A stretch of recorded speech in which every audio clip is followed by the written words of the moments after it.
ওই যে এটা রেডি। ওর বাবা চায়টা খাইতেছে, আমরা এদিকে খেয়ে নিচ্ছি। তো খাওয়া দাওয়া করে ব্যাগ গুছাবো। আজকে সন্ধ্যা 7:30 আমাদের গাড়ি ছেড়ে দিবে। এখন 3টা বেজে গেছে, আর তো বেশি সময় নাই। সেজন্য খাওয়া দাওয়া করে চটপট ব্যাগটা গুছিয়ে রেডি হয়ে থাকবো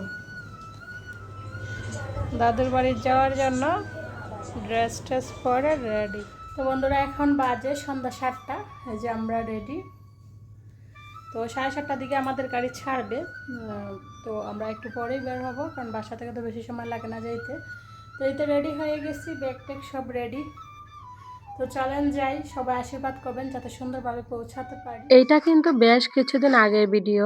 আমরা যখন আমার বাবার বাড়িতে গেছিলাম তখনের ভিডিও, প্রায় 15-20 দিন তো হয়েই গেছে। ব্যস্ততার কারণে ভিডিওটা আসলে শেয়ার করা হয়েছিল না। তো যেহেতু কষ্ট করে শুট করে রাখছি, ভাবলাম আপনাদের সাথে শেয়ার করি, হয়তো ভালো লাগবে। যদি ভালো লাগে তাহলে প্লিজ একটু লাইক, কমেন্টস আর ভিডিওটা শেয়ার করে দিবেন। সেটি হয়ে বেরিয়ে পড়লাম। এবার হচ্ছে আমরা গাড়ির জন্য এদিকে দাঁড়িয়ে আছি। গাড়ি আসলে পরে আমরা গাড়িতে উঠে যাব। একদম একটা লং জার্নিতে আর কি যাচ্ছি আজকে। রাতের বেলায় গেলে অনেকটা লং জার্নি করতে হয়, এমনকি অনেকটা কষ্টও হয়। বাধ্য হয়েই আজকে আমরা লং জার্নি করে রাতের বেলায় বিশেষ করে বাড়িতে যাচ্ছি। এই তো আমরা গাড়িতে উঠে পড়ছি, আর এই যে দেখেন গাড়িগুলো খুব সুন্দর করে লাইটিং করা ছিল। আপনারা সবাই আমাদের সাথে থাকেন আমাদের এই লং জার্নিতে, তাহলে আমারও ভালো লাগবে, আর আশা রাখছি আপনাদেরও ভালো লাগবে। ভিডিওটা প্লিজ কেউ টেনে টুনে দেখবেন না, একটু ধৈর্য সহকারে শুরু থেকে শেষ পর্যন্ত দেখবেন। আমি আশা রাখছি ভালো লাগবে। আর যদি ভালো লাগে আবারও বলতেছি, প্লিজ যারা ইউটিউব থেকে দেখতেছেন চ্যানেলটাকে সাবস্ক্রাইব করবেন, আর যারা ফেসবুক থেকে দেখতেছেন অবশ্যই আইডিটাকে ফলো দিয়ে আমার পাশে থাকবেন। আর যারা প্রতিনিয়ত লাইক, কমেন্ট, শেয়ার করে আমার পাশে আছেন, আমাকে সাপোর্ট করে যাচ্ছেন, আপনাদের সবাইকে জানাই আমার অন্তরের অন্তঃস্থল থেকে অসংখ্য অসংখ্য ভালোবাসা। এখন রাত প্রায় 11টার মতো বাজে। এই যে 2 মেয়েকে নুডলস দিয়ে দিলাম। আমি বাসা থেকে নুডলস করে নিয়ে আসছিলাম, আপনাদের একটু শেয়ার করছিলাম। আর এই যে দেখেন চাঁদ মামা আমাদের সাথে সাথেই যাচ্ছে। আমরা যেখানে যাচ্ছি চাঁদ মামা আমাদের সাথে সাথেই আসছে। এখন সম্ভবত রাত 2টা কি 2:30 বাজে। তো হবিগঞ্জ এসে তারপর হচ্ছে বিরতি দিছে।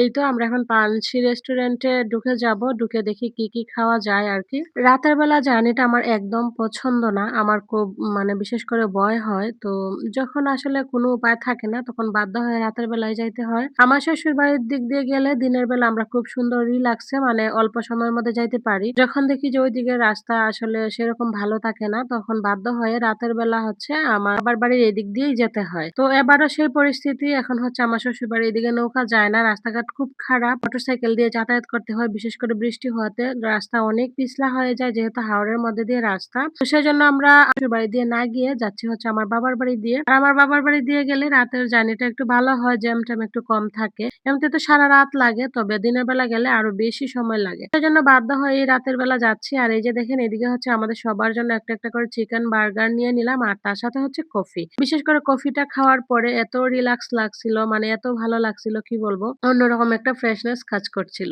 তো চলেন কফি খাই, খাই আবার উঠে যাব গাড়িতে। সেই সকালবেলা আপনাদের সাথে আবার দেখা হবে। আমরা হচ্ছে বাসা থেকে বেরিয়েছিলাম সন্ধ্যা প্রায় 7:10-এ। বাড়ি গিয়ে পৌঁছাইতে পৌঁছাইতে 8:30 বেজে যাবে সকালবেলা। এবার বুঝেন কতটা পরিমাণে লং জার্নি। তো যাই হোক চলেন, রাতের বেলা আর কোনো কিছু আপনাদের সাথে শেয়ার করব না। দেখা হবে একদম সকালবেলা আমাদের গ্রামের একদম সুন্দর পরিবেশে। শুভ সকাল আমার প্রিয় বন্ধুরা। এই তো দেখেন চলে আসলাম মোটামুটি নিজের এলাকায়। এখনো যাই নাই। এখান থেকে আরো 1 ঘন্টা দূরত্ব। এটা হচ্ছে সুনামগঞ্জের সুরমা ব্রিজ। যারা এই এলাকার তারা তো অবশ্যই চিনেন, আর যারা আসছেন তারাও তো অবশ্যই হয়তো চিনে থাকবেন। তো এখান থেকে হচ্ছে 1 ঘন্টা দূরত্ব আমার বাবার বাড়িতে। আর দেখেন যতই আমাদের গ্রামের দিকে যাচ্ছি ততই প্রাকৃতিক দৃশ্যগুলো যেন একদম মন ছুঁয়ে যাচ্ছে। কি সুন্দর প্রাকৃতিক দৃশ্য। এগুলো দেখতেও একটা অন্যরকম ভালো লাগা কাজ করে। সবাই আসলে সবার দান বন নিয়ে কাজ করায় ব্যস্ত। এমনিতেই তো এবার অনেক খারাপ সিচুয়েশন গেল মানুষের বৈশাখ মাসে, বিশেষ করে বৃষ্টির জন্য। কিছু পেরিয়ে আবার চলে আসলাম বাবার বাড়িতে।